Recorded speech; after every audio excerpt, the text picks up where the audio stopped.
तो नमस्कार फ्रेंड्स। तो आज के वीडियो में हम लोग स्टार्ट करेंगे क्लास 10 का साइंस बुक। ठीक है, क्लास 10 का है साइंस बुक, चैप्टर 5 तत्वों का आवर्त वर्गीकरण के प्रश्न उत्तर को देखने वाले हैं, जो कि आपके बोर्ड एग्जाम के लिए बहुत ही ज़्यादा हेल्पफुल होने वाला है। जितने भी प्रश्न हैं सभी इम्पोर्टेंट प्रश्न हैं। ठीक है, क्योंकि ये बोर्ड एग्जाम में लगभग पूछ ही सकते हैं। तो वीडियो को थोड़ा सा भी स्किप मत कीजिएगा। तो चलिए वीडियो को स्टार्ट करते हैं बिना देरी के। सबसे पहला प्रश्न है, क्या डोबेराइन के त्रिक न्यूडलैंड्स के अष्टक के स्तंभ में भी पाए जाते हैं? तुलना करके पता कीजिए। तो इसका सही उत्तर क्या हो जाएगा? हाँ, डोबेराइन के त्रिक न्यूडलैंड्स के अष्टक के स्तंभ में भी पाए जाते हैं। एक ऐसा स्तंभ लिथियम, पोटेशियम तथा सोडियम का है। देखो, ये इंपॉर्टेंट क्वेश्चन है, एग्जाम में ये पूछ सकता है। ठीक है, तो आप लोग बिल्कुल इग्नोर नहीं करना है और नोट्स बनाना है। दूसरा प्रश्न, डोबेराइनर के वर्गीकरण की क्या सीमा है? देखो, ये भी बहुत ही ज़्यादा इंपॉर्टेंट क्वेश्चन है। ठीक है, तो इसका सही उत्तर, डोबेराइनर के वर्गीकरण की निम्नलिखित सीमाएं क्या क्या? सभी ज्ञात तत्वों को उनके गुणों के आधार पर 3 समूहों के समूह में वर्गीकृत नहीं किया जा सकता है। ठीक है, ये आप लोग लिख देना।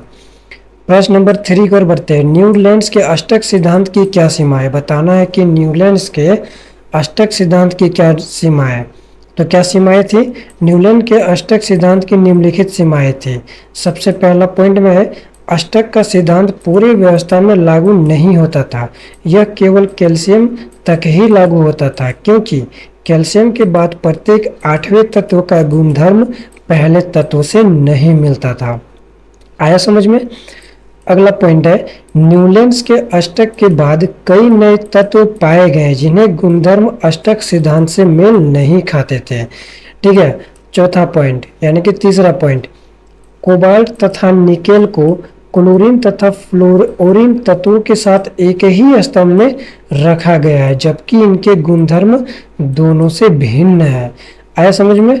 अगला पॉइंट, आयरन को कोबाल्ट तथा निकेल से दूर रखा गया है, जबकि उनके गुणधर्मों में समानता होती है। ठीक, अगला प्रश्न की ओर हम लोग देखते हैं, जो कि बहुत ज़्यादा इम्पोर्टेंट है। कैसे इम्पोर्टेंट है? मेंडलीफ की आवर्त सारणी का उपयोग कर निम्नलिखित तत्वों के ऑक्साइड के सूत्र का अनुमान कीजिए। ठीक है, अनुमान करना है। तो देखो, इसका के समूह में है इसलिए ऑक्साइड होगा K2O, सी चौथे समूह में इसीलिए ऑक्साइड होगा CO2। देखो, ये इंपॉर्टेंट है। ठीक है, इसको आप लोग हल्के में लीजिएगा, लेकिन इसी तरह जो क्वेश्चन है आप लोग से छूट जाएगा, और मैं नहीं चाहता कि आप लोग से एक भी एग्जाम में क्वेश्चन छूटे। ठीक है, तो जल्दी से इसको लिख लो। ठीक है, ये सबको लिख लो। अगला प्रश्न को देखते हैं। गैलियम के अतिरिक्त अब तक कौन कौन से तत्वों का पता चला है जिनके लिए मेंडलीफ ने अपनी आवर्त सारणी में खाली स्थान छोड़ दिया था? 2 उदाहरण दीजिए। ठीक है, 2 उदाहरण देना है। तो सबसे पहला है अस्केंडियम तथा है जर्मेनियम। ये 2 उदाहरण है। ठीक है, ये छोड़ दिया गया था, तो ये भी इम्पोर्टेंट है। अगला प्रश्न, मेंडलीफ ने अपनी आवर्त सारणी तैयार करने के लिए कौन सा मापदंड अपनाया था? ये बहुत ही ज़्यादा इम्पोर्टेंट है। ठीक है, ये 2023 के एग्जाम में पूछा था। मेंडलीफ ने अपनी आवर्त सारणी में तत्वों को उनके मूल गुणधर्म, परमाणु, द्रव्यमान तथा रासायनिक गुणधर्म में समानता के आधार पर व्यवस्थित किया था। किसके आधार पर व्यवस्थित किया था? समानता के आधार पर। उन्होंने अपनी आवर्त सारणी में अधिकांश तत्वों के उनके परमाणु, द्रव्यमान के आरोही क्रम में अवस्थित किया था। ठीक है, ये पूछता है कि कौन से क्रम में अवस्थित किया था? तो आरोही क्रम। कौन सा क्रम? आरोही क्रम। ठीक है, याद हो जाना चाहिए। अगला प्रश्न, आपके अनुसार उत्कृष्ट गैसों को अलग समूह में क्यों रखा गया है? बताना है क्यों रखा गया है। इसीलिए रखा गया है क्योंकि उत्कृष्ट गैस अक्रिय होते हैं। क्या होते हैं? उत्कृष्ट गैस अक्रिय होते हैं, उनके गुणधर्म अन्य तत्वों से अलग होते हैं। ठीक है, इसलिए उत्कृष्ट गैसों को अलग समूह में रखा गया है। आया समझ में? अगला प्रश्न, आधुनिक आवर्त सारणी द्वारा किस प्रकार के मेंडलीफ की आवर्त सारणी की विधि विसंगठित को दूर किया गया है? बताओ। तो ये जो क्वेश्चन है इसका आंसर देख लो, ये इंपॉर्टेंट है। ठीक है, मेंडलीफ के आवर्त सारणी की विधियां विसंगति आधुनिक आवर्त सारणी द्वारा इस तरह दूर किया गया है। किस तरह? तो देखो, सबसे पहला पॉइंट है, आधुनिक आवर्त सारणी में तत्वों को उनके परमाणु द्रव्यमान के आधार पर व्यवस्थित किया गया है। इस प्रकार एक स्तंभ में एक से ज्यादा तत्वों को रखने की जरूरत नहीं है। अगला प्रश्न, आधुनिक आवर्त सारणी में समस्थानिकों के द्वारा कोई समस्या नहीं थी, जैसे कि समस्थानिकों में भिन्न परमाणु संख्या के साथ एक ही परमाणु द्रव्यमान होता था। आ गया समझ में? तो ये 3 पॉइंट और है, इसको लिख लेना है। ठीक। अगला प्रश्न, मैग्नीशियम की तरह रासायनिक अभिक्रियाशीलता दिखने वाले दो तत्वों के नाम लिखिए, आपके चयन का क्या आधार है? देखो, ये जो क्वेश्चन है ये 2022 के एग्जाम में पूछा था। ठीक है, तो इसका सही उत्तर देख लेते हैं। कैल्शियम Cl तथा अस्ट्रोनियम यानी कि Sr, दो ऐसे तत्व है। कौन कौन से? कैल्शियम और अस्ट्रोनियम, जो मैग्नीशियम की तरह रासायनिक अभिक्रियाशीलता दिखाते हैं। किसकी तरह दिखाते हैं? मैग्नीशियम की तरह दिखाते हैं। इसका कारण ये है कि यानी कि इन तीनों तत्वों में संयोजकता इलेक्ट्रॉन की संख्या 2 समान होती है। ठीक है, तीनों तत्वों में क्या होता है? संयोजकता इलेक्ट्रॉन की संख्या 2 होती है, यानी कि वो समान होती है, और इसीलिए यह समान रासायनिक अभिक्रिया दिखाते हैं। ठीक है, आइए समझ में। अब यहाँ पे नाम बताना है। देखो, ये क्वेश्चन 1 नंबर का जरूर पूछेगा।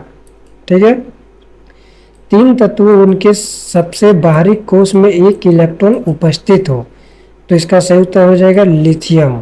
ठीक है, लिथियम। सोडियम और पोटेशियम के बाहरी कोश में एक इलेक्ट्रॉन उपस्थित होता है। ठीक है, लिथियम, सोडियम और पोटेशियम में। अगला क्या है? अगला है 3 तत्व जिन्हें सबसे बाहरी कोश में 2 इलेक्ट्रॉन उपस्थित हो, तो इसका सही उत्तर हो जाएगा मैग्नीशियम। कैल्शियम के सबसे बाहरी कोश में 2 इलेक्ट्रॉन उपस्थित होता है। ठीक है, अगला है 3 तत्व जिसका बाहरी कोश पूर्ण हो, तो नियोन, ऑर्गन और जेनॉन के बाहरी कोश क्या होते हैं? पूर्ण होते हैं। तो ये तो 1 नंबर का पक्का पूछने वाला है, तो इसको लिख लेना एग्जाम में। ठीक है, अगला प्रश्न यहाँ पे देखते हैं। लिथियम, सोडियम और पोटेशियम ये सभी धातुएं जल से अभिक्रिया कर हाइड्रोजन गैस मुक्त करती है। क्या इन तत्वों के परमाणु में कोई समानता है? देखो, ये क्वेश्चन भी इम्पोर्टेंट है। ठीक है, हीलियम एक अक्रिय गैस है, जबकि नियोन की अभिक्रियाशीलता अत्यंत कम है।